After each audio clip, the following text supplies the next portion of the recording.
MS word 2007 যদি আপনি expert হতে চান তাহলে কিন্তু অবশ্যই ওয়ার্ড অপশন সম্পর্কে আপনি জানতে হবে বা ওয়ার্ড অপশনে কিছু গুরুত্বপূর্ণ সেটিং সম্পর্কে আপনাকে জেনে রাখতে হবে। সো ওয়ার্ড অপশনে যাওয়ার জন্য আপনি প্রথমেই অফিস বাটনে ক্লিক করবেন। এখানে নিচের দিকে ওয়ার্ড অপশনটি আপনি পেয়ে যাবেন। এখানে ক্লিক করার সাথে সাথে আমার সামনে দেখুন একটি উইন্ডো চালু হলো। তো প্রথমেই রয়েছে পপুলারের মধ্যে প্রথমেই রয়েছে show mini toolbar on selection. So এটির কাজ কি? দেখুন এটি আমার টিক দেওয়া রয়েছে এবং আমি ওকে করলাম। এখন দেখুন আমি এখানে একটি লেখা লিখব, আইটি সলিউশন বিডি, আমাদের চ্যানেলের নামটি আমরা লিখলাম। তো দেখুন এইটা সিলেক্ট করার সাথে সাথে বা আমার লেখাটা সিলেক্ট করার সাথে সাথে একটি টুলবার চলে আসতেছে। সো অনেকের কাছে এটি প্যারা, আবার অনেকের কাছে একটি কাজের জিনিস। সো আপনি যদি চান যে আমার এটি না আসুক তাহলে আপনি যে কাজটি করবেন, তাহলে আপনি ওয়ার্ড অপশন থেকে এই অপশনটি টিক উঠিয়ে দিবেন, উঠিয়ে দিয়ে ওকে করবেন। তাহলে দেখুন আমি যদি এখন আমার চ্যানেলের নামটি সিলেক্ট করি তাহলে এই অপশনটি কিন্তু আসতেছে না, ওই টুলবারটা আসতেছে না। সো আপনার ইচ্ছা আপনি এটাই রাখবেন কি রাখবেন না। সো আমি উঠিয়ে দিলাম।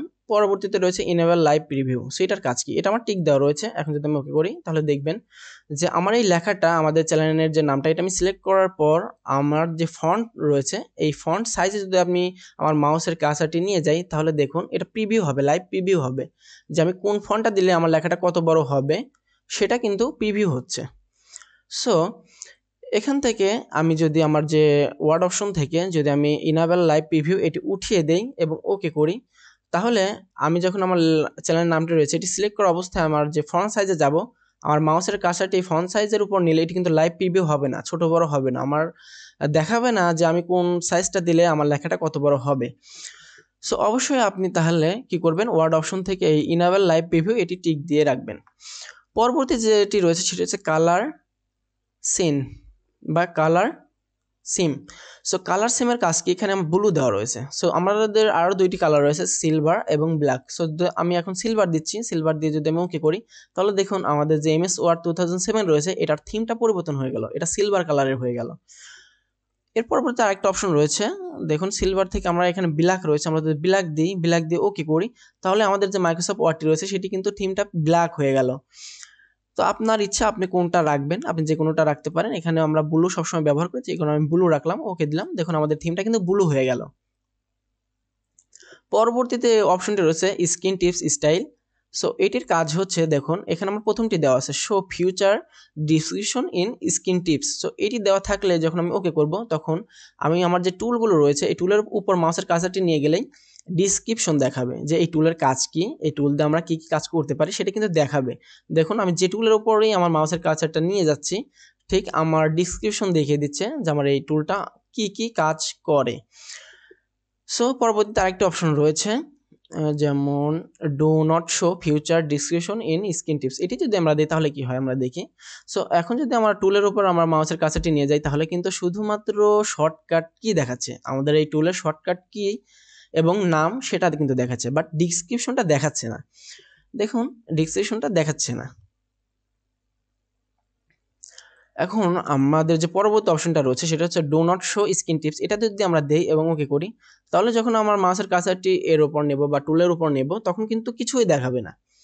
সো এখান থেকে আপনি অবশ্যই প্রথমটি দিয়ে রাখবেন show future description in screen tips, এটা দিয়ে আপনি ওকে করবেন, তাহলে আপনার কি হবে, ডিসক্রিপশনটি দেখাবে। পরবর্তী যে অপশনটি রয়েছে সেটা হচ্ছে ইউজার নেম। সো আপনি ইউজার নেম আপনার ইচ্ছা মতো আপনার যে নামটি রয়েছে সেটি আপনি এখানে দিয়ে নিতে পারেন। এবং পরবর্তী রয়েছে language setting. So language setting থেকে ইংলিশ দেওয়া আছে, আমরা সবাই ইংলিশ ব্যবহার করি বাংলাদেশে যারা আমরা বাস করি। সো ইউনাইটেড স্টেট এখানে দেওয়া থাকবে, এখানে পরিবর্তন করার কোনো প্রয়োজন নেই, যেটা আছে সেটাই থাকবে। পরবর্তীতে রয়েছে ডিসপ্লের মধ্যে যে সেটিংগুলো রয়েছে এগুলো যেরকম রয়েছে সেই রকমই থাকবে, বাট একটি সেটিং আপনি পরিবর্তন করতে পারেন, যেমন pin background colour and image. সেটার কাজ কি আমরা দেখি, এটা কিন্তু টিক দেওয়া নাই, এখন আমরা ওকে করলাম। এখন আমরা পেজ লেআউট থেকে আমাদের যে পেজ কালার রয়েছে সেই পেজ কালার আমরা দিব। সো আমরা একটি পেজ কালার দিব, আমরা এই কালারটি দিলাম। সো এইটা আমরা পিন দিব। সো আমরা পিন প্রিভিউ গিয়ে দেখব যে এটা কীরকম আসে। সো পিন প্রিভিউ যাওয়ার পর দেখলাম যে আমরা যে পেজের ব্যাকগ্রাউন্ড কালার দিলাম অর্থাৎ পেজ কালার দিলাম সেটা কিন্তু প্রিন্ট করলে আসবে না, আমাদের পেজটি আসবে একদম হোয়াইট, বাট আমরা কিন্তু আমাদের পেজের কালার দিয়েছি। কিন্তু কালারটি প্রিন্ট দিলে আসবে না। সো আমরা কি করব, এখান থেকে আমরা ওয়ার্ড অপশনে যাওয়ার পর ডিসপ্লে থেকে যদি আমরা একটা অপশন রয়েছে print background colour and image, এটি যদি টিক দিয়ে রাখি এবং ওকে করি, তাহলে যেটা হবে, এখন যদি আমরা পেজটি প্রিন্ট দেই, প্রিন্ট ভিউ থেকে আমরা দেখি, সো তাহলে কিন্তু এই যে ব্যাকগ্রাউন্ড যে কালার বা পেজ কালার রয়েছে বা ব্যাকগ্রাউন্ডে যদি আমরা কোনো ইমেজ ব্যবহার করি তাহলে কিন্তু সেটা প্রিন্ট হবে। সো অবশ্যই আপনার ইচ্ছা যে আপনি এটা দিয়ে রাখবেন কিনা। অবশ্যই আমার মনে হয় যে এটা দিয়ে রাখলে ভালো হয়। আমরা অনেক সময় ব্যাকগ্রাউন্ডে কিন্তু অনেক কালার বা পিকচার ব্যবহার করি, সেটা দিয়ে রাখলে ভালো হয়। সো ওকে করলাম, আমরা পেজ কালারটি উঠিয়ে দিই, এখান থেকে নো কালার দিয়ে দিই। আচ্ছা, পরবর্তী যে অপশনটি রয়েছে সেটি হচ্ছে প্রফিং। সো প্রফিং এর মধ্যে যে অপশনগুলো রয়েছে সে অপশনগুলো জাস্ট যেরকম আছে এরকমই থাকবে, কিন্তু অটো কারেকশন অপশন যেটি রয়েছে এখানে ক্লিক করলে অনেকগুলো অপশন পেয়ে যাব এখানে অটো কারেকশনের মধ্যে থেকে। এই অপশনগুলোর আসলে কাজ কি? এই অপশনগুলোর কাজ হচ্ছে, দেখুন, show auto correction option button. Auto correction option বাটনটা এখানে শো হবে, এটা যদি টিক দেওয়া থাকে। সো এখানে যে অপশনগুলো রয়েছে এই সবগুলো অপশনই কিন্তু কাজের বা অনেক হেল্পফুল ইংলিশ লেখার সময়, বাট আমরা যখন বাংলা লিখবো এটি অনেক প্যারা দেবে। যেমন দেখুন, এখান থেকে আমরা কিন্তু প্রত্যেকটি অপশন বা অটো কারেকশন থেকে প্রত্যেকটি অপশন কিন্তু টিক দেওয়া রয়েছে। সো আমরা যদি এখন আমাদের এখানে বাংলা লিখতে চাই, আমি সিলেক্ট করে নিলাম, কেটে দিলাম, এখান থেকে আমি বাংলা ফন্ট করে নিব, আমি বাংলা ফন্ট করে নিলাম এবং বিজয় থেকে আমরা বিজয় ক্লাসিক করে নিলাম। সো এখানে আমরা লিখব বাহারাইন। দেখুন এখানে কি হলো, এখানে হয়ে গেল ওয়ারাইন। সো এখানে কিন্তু আমরা লিখলাম বাহারাইন কিন্তু হয়ে গেল ওয়ারাইন। কিন্তু বাংলা লেখার সময় কিন্তু এরকম অনেক ধরনের সমস্যা হয়, আমরা লিখি একটা হয়ে যায় আরেকটা। সো এটা কিন্তু অটো কারেকশনের জন্য হয়। সো আপনার এই কারণে ওয়ার্ড অপশন থেকে আপনার প্রফিং থেকে এই যে অটো কারেকশন অপশনটি রয়েছে এখানে যতগুলো অপশন রয়েছে সবগুলো আপনি কি করবেন, উঠিয়ে দিবেন। উঠিয়ে দিয়ে যদি আপনি ওকে করেন এবং তারপর আবার ওকে করেন তাহলে যেটা হবে, দেখুন আমরা এখন লিখবো বাহারাইন, বাহারাইন। দেখুন এখন কিন্তু আর চেঞ্জ হয়নি, আমরা যা লিখেছি ঠিক সেই রকমই হয়েছে। সো এই কারণেই এটি কিন্তু গুরুত্বপূর্ণ অপশন। আপনি ওয়ার্ড অপশন থেকে প্রফিং এর মধ্যে থেকে অটো কারেকশন যে অপশনটি রয়েছে এখানে সবগুলো টিক উঠিয়ে দিবেন। এরপরে রয়েছে reflex text as you type. So দেখুন এখানে কিছু অপশন রয়েছে, আমরা যদি এই যে সি যদি ফার্স্ট ব্র্যাকেটের মধ্যে দেই তাহলে কিন্তু এই যে এই অপশনটা হয়ে যাবে। সো দেখুন আমরা এটা করি,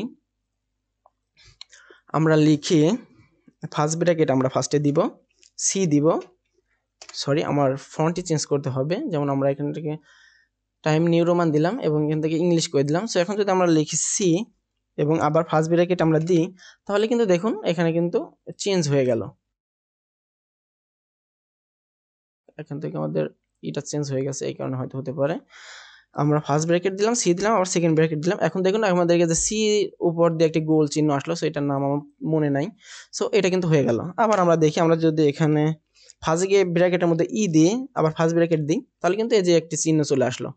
সো আমরা অনেক সময় দেখা যায় যে আমরা প্রশ্ন তৈরি করি, প্রশ্ন তৈরি করার সময় আমাদের এ বি সি দিতে হয় ব্র্যাকেটের মধ্যে, তো এটা কিন্তু অনেক প্যারা দেয় বা এটা আমরা চাই না, বাট এটা হয়ে যায়। সো এই কারণে আপনি যেটা করবেন সেটা হচ্ছে আপনি ওয়ার্ড অপশন থেকে প্রফিং থেকে অটো কারেকশনের মধ্যে থেকে এটা আপনি reflect text as you type এটা আপনি বন্ধ করে দিবেন, বন্ধ করে ওকে করে দিবেন, আবার ওকে করে দিবেন। এখন দেখুন আমরা যখন লিখবো ব্র্যাকেটের মধ্যে ফার্স্ট ব্র্যাকেটের মধ্যে আমরা সি লিখবো তাহলে কিন্তু আর আমাদের এখন চেঞ্জ হচ্ছে না। পরবর্তীতে যে অপশনটি রয়েছে সেটা হচ্ছে সেভ। সেভের মধ্যে খুবই গুরুত্বপূর্ণ কিছু সেটিং রয়েছে, save file in the format. So এখান থেকে আপনি সবসময় ওয়ার্ড ডকুমেন্ট DOCX যেটা রয়েছে সেটা সিলেক্ট করে দিয়ে রাখবেন এবং পরবর্তীতে রয়েছে save auto recover information every 10 minute. So এটার কাজ হচ্ছে আপনি কাজ করতেছেন কোনো ডকুমেন্টে, তখন যদি আপনার কম্পিউটারটি বন্ধ হয়ে যায় বা কারেন্ট চলে যায় তখন কি করবেন, কাজটি তো আপনি খুঁজে পাবেন না। সো আপনি যদি 10 মিনিটের মধ্যে আপনার কম্পিউটারটি চালু করে মাইক্রোসফট ওয়ার্ড চালু করতে পারেন তাহলে কিন্তু এই বাম পাশে আপনার কি হবে, এই ফাইলটি কিন্তু পেয়ে যাবেন নোটিফিকেশনের মাধ্যমে, আপনি কিন্তু এই ফাইলটা আবার রিকভার করতে পারবেন। সো আমি বলবো যে এখান থেকে আপনি টাইমটা একটু বাড়িয়ে রাখবেন, যেমন আপনি এখান থেকে 20 থেকে 30 মিনিট করে দিতে পারেন। সো 30 মিনিটের মধ্যে যদি আপনার কম্পিউটারটি আপনি চালু করতে পারেন তাহলে কিন্তু আপনার কাজটি আবার আপনি রিকভার দিতে পারবেন। So auto recover file location পরবর্তীতে যে ফাইলটি অপশনটি রয়েছে, সো এটার কাজ হচ্ছে আপনার যে ফাইলটি রিকভার করবেন সেটা কোথায় জমা থাকবে সেই ফাইলটি কিন্তু আপনি লোকেশনটা কিন্তু এখান থেকে সেট করে দিতে পারেন। এর পরবর্তীতে রয়েছে default file location. So default file লোকেশনের কাজটা অনেক গুরুত্বপূর্ণ, কারণ আপনি যখন কোনো ডকুমেন্টে কাজ করবেন সেই ডকুমেন্টটি সেভ করবেন তো ডিফল্টভাবে আপনার কোন লোকেশনে সেভ হবে সেটা কিন্তু এখান থেকে দেখিয়ে দিতে পারেন। সো এর পাশে রয়েছে রয়েছে ব্রাউজ অপশনে ক্লিক করলে আপনার দিস পিসির মধ্যে এটা নিয়ে যাবে। সো দিস পিসির মধ্যে থেকে আমি এখানে আমার যে ডকুমেন্ট ড্রাইভটি রয়েছে এটা আমি সিলেক্ট করে ওকে করলাম। সো আমার কিন্তু ই ড্রাইভ যেটা রয়েছে সেই ই ড্রাইভটা কিন্তু এখান থেকে সিলেক্ট হয়ে গেল। এর পরবর্তীতে রয়েছে অ্যাডভান্সের মধ্যে অনেক অপশন রয়েছে। সো প্রত্যেকটি অপশনের কিন্তু আমাদের প্রয়োজন নাই, যেরকম রয়েছে ঠিক সেরকমই থাকবে। এখান থেকে একটি অপশন আমাদের একটু প্রয়োজন হয়, সেটা হচ্ছে show text boundary. So show text বাউন্ডারির কাজ হচ্ছে কি, আমি একটু দেখাই। দেখুন আমার যে পেজ রয়েছে এই পেজের চারপাশে কিন্তু অল্প করে জায়গা আমরা লিখতে পারি না, বা এটা মার্জিন থাকে। সো মার্জিনটা কিন্তু আমরা দেখতে পারি না যে আমাদের কতটুকু মার্জিন রয়েছে। সো ওয়ার্ড অপশন থেকে অ্যাডভান্সে চলে যাবেন, নিচে চলে আসলে আপনি একটা অপশন পেয়ে যাবেন শো টেক্সট বাউন্ডারি। এটা যদি আপনি টিক করে দেন, অর্থাৎ এটি যদি আপনি ওকে করে দেন বা ফিল আপ করে দেন এই টিকটি এবং ওকে করেন, তাহলে কিন্তু এই যে আপনি যেটুকু অংশ লিখতে পারবেন আপনার পেজে সেই অংশে কিন্তু একটি বর্ডার চলে আসবে। সেটি অনেকেই পছন্দ করে, এই বর্ডারটা থাকলে অনেক সুবিধা হয় কাজের। সো আপনি এটা দিয়ে নিতে পারেন। পরবর্তীতে যে অপশনটি রয়েছে সেটা হচ্ছে কাস্টমাইজ। সো কাস্টমাইজের মধ্যে অনেকগুলো কাজ রয়েছে, যেমন এখানে কুইক অ্যাক্সেস টুলবার যেটা রয়েছে সেটি আমরা কাস্টমাইজ করে নিতে পারি। সো কুইক অ্যাক্সেস টুলবার কোনটা? উপরের দিকে দেখুন তিনটি অপশন রয়েছে, একটি সেভ অপশন রয়েছে, একটি আনডু অপশন রয়েছে এবং একটি রয়েছে হচ্ছে এটার নাম কি রিপিট টুল। সো রিপিট টুল আমরা কিন্তু এই তিনটি অপশনই এখানে কুইক অ্যাক্সেস টুলবার পেয়ে যাই। বাট আপনি ওয়ার্ড অপশন থেকে যদি আপনি কাস্টমাইজে ক্লিক করেন তাহলে এখান থেকে আপনি কুইক অ্যাক্সেস টুলবারটি এডিট করতে পারবেন। যেমন এখানে আমরা আমাদের পপুলার যে কমান্ড রয়েছে এখান থেকে আমরা এল সিলেক্ট করলে কিন্তু আমাদের প্রত্যেকটি কমান্ড, আমার মাইক্রোসফটের যতগুলো কমান্ড রয়েছে সবগুলো আমরা পেয়ে যাব। বাট এখান থেকে আমরা পপুলার কমান্ডে ক্লিক করলাম, যে পপুলার যে কমান্ডগুলো রয়েছে সেগুলো আমার সামনে চলে আসলো। সেখান থেকে আমরা চাচ্ছি যে ওপেন যেটা রয়েছে এই ওপেনটা আমরা কি করব, এই কুইক অ্যাক্সেস টুলবারে অ্যাড করব। সেটা আমরা সিলেক্ট করলাম, সিলেক্ট করে একটা ক্লিক করলাম, দেখুন এটা কিন্তু অ্যাড হয়ে গেল। এখন যদি আমরা ওকে করি তাহলে কিন্তু কুইক অ্যাক্সেস টুলবারে এই ওপেন যে টুলটা রয়েছে সেটা কিন্তু এখানে চলে আসবে। এখন আমরা চাচ্ছি যে না আমরা এটা আবার ডিলিট করে দেবো, তার জন্য আমরা কি করবো, এই ওপেনটা আমরা সিলেক্ট করে যদি রিমুভে ক্লিক করি তাহলে কিন্তু আবার ডিলিট হয়ে যাবে। এখন আমরা ওকে করি, তো কুইক অ্যাক্সেস টুলবার থেকে কিন্তু আবার চলে গেছে ওপেনটা। সো পরবর্তী যে অপশনটি রয়েছে সেটা হলো show quick access toolbar below the ribbon. So এটা যদি আমরা টিক দিই এবং করি তাহলে কিন্তু এই কুইক অ্যাক্সেস টুলবারটা নিচে চলে আসবে। তো আমরা চাচ্ছি না আমাদের কুইক অ্যাক্সেস টুলবারটা উপরেই থাক, সো আমরা টিকটা উঠে দিয়ে আবার আমরা ওকে করলাম, তো আবার উপরে চলে গেল। পরবর্তী যে অপশনটি রয়েছে সেটা হচ্ছে কিবোর্ড শর্টকাটস। এখানে কাস্টমাইজ একটি বাটন রয়েছে, এখানে যদি আমরা ক্লিক করি তাহলে আমাদের সামনে এরকম একটি উইন্ডো চলে আসবে। সো এখানে রয়েছে প্রথমে ক্যাটাগরি। তো আমরা এখানে একটি গুরুত্বপূর্ণ কাজ করতে পারি, যেমন ধরুন আমি পেজে চলে যাচ্ছি, আমি চাচ্ছি যে আমি ইংলিশে কিছু একটা লিখব। সো ইংলিশে লেখার জন্য আমরা এখানে লিখলাম আমার সোনার বাংলা। এখন আমি বাংলা লিখবো। সো আমি ইন্টার করে নিচে চলে আসলাম, এখন আমি বাংলা লিখবো। সো তার জন্য প্রথমে আমাকে ফন্ট চেঞ্জ করে দিতে হবে। আমরা সুতনি এমজে বা সুতনি এমজে যে কোনো একটা বাংলা ফন্ট দিয়ে নিতে পারি। সো এখান থেকে আমি চাচ্ছি যে বিজয় বাংলা থেকে আমাদের আবার বিজয় ক্লাসিক করতে হবে। সো এখন কিন্তু আমরা বাংলা লিখতে পারবো, আমার সোনার বাংলা লিখলাম। এখন আমি চাচ্ছি যে আমি আবার ইংরেজি লিখবো, তার জন্য কি করতে হবে, তার জন্য আমার আবার এই ফন্টটা কিন্তু চেঞ্জ করতে হবে, বিজয় বাংলা থেকে আবার আমার ইংলিশ করতে হবে, দেন আমি কিন্তু ইংলিশ লিখতে পারবো, আমার সোনার বাংলা। সো আমি চাচ্ছি যে এটা খুবই দ্রুত করব, তার জন্য আমি কিবোর্ড শর্টকাট কিন্তু ব্যবহার করতে পারি। যেমন ধরুন আমি ওয়ার্ড অপশনে চলে গেলাম, এখান থেকে কাস্টমাইজে চলে গেলাম, কিবোর্ড শর্টকাটে চলে গেলাম। এখন এই যে ক্যাটাগরি রয়েছে এখানে আমি যে কোনো একটি সিলেক্ট করে কিবোর্ড থেকে আমি প্রেস করব এফ। সো আমাদের যে ফন্ট অপশনটি রয়েছে সেটা কিন্তু সিলেক্ট হয়ে গেছে। ফন্ট অপশনটি সিলেক্ট হওয়ার পর পাশের যে একটি অপশন রয়েছে সেটা কিন্তু ফন্ট, সকল ফন্ট আপনার চলে আসছে।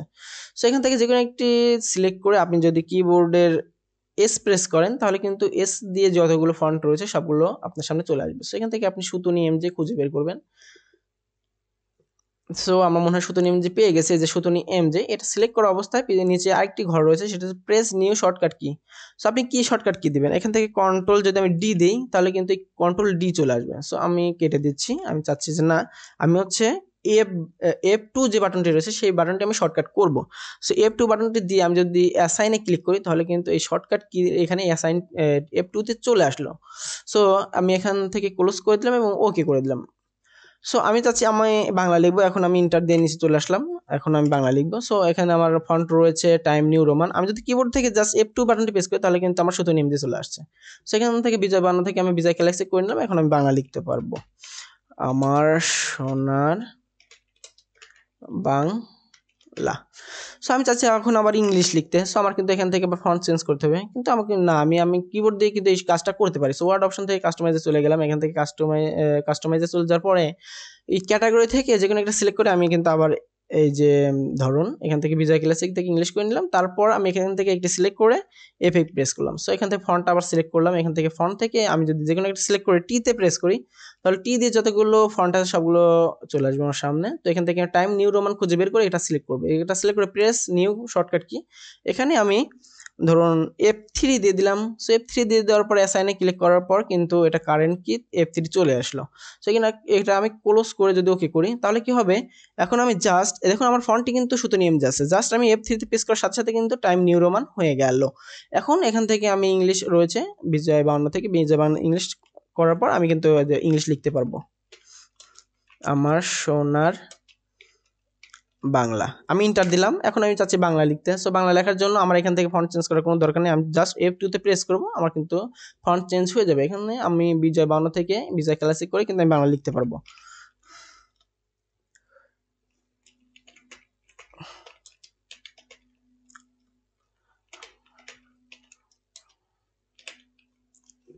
সরি,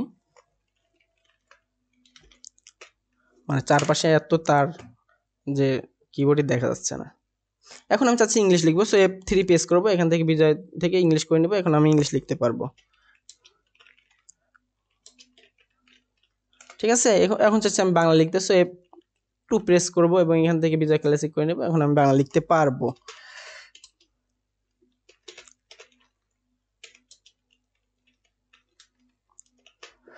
সো এইভাবে কিন্তু আমরা খুবই দ্রুত কি করতে পারি, ফন্ট চেঞ্জ করে কিন্তু আমরা বাংলা ইংলিশ একসাথে লিখতে পারি।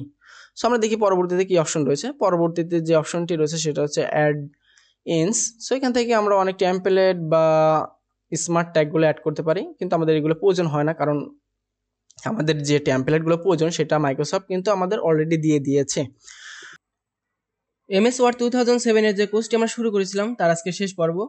MS ওয়ার্ড 2007 এর যে গুরুত্বপূর্ণ টুলগুলো রয়েছে তার সবগুলোই শেখানো হয়েছে, কিছু কিছু টুল বাদে।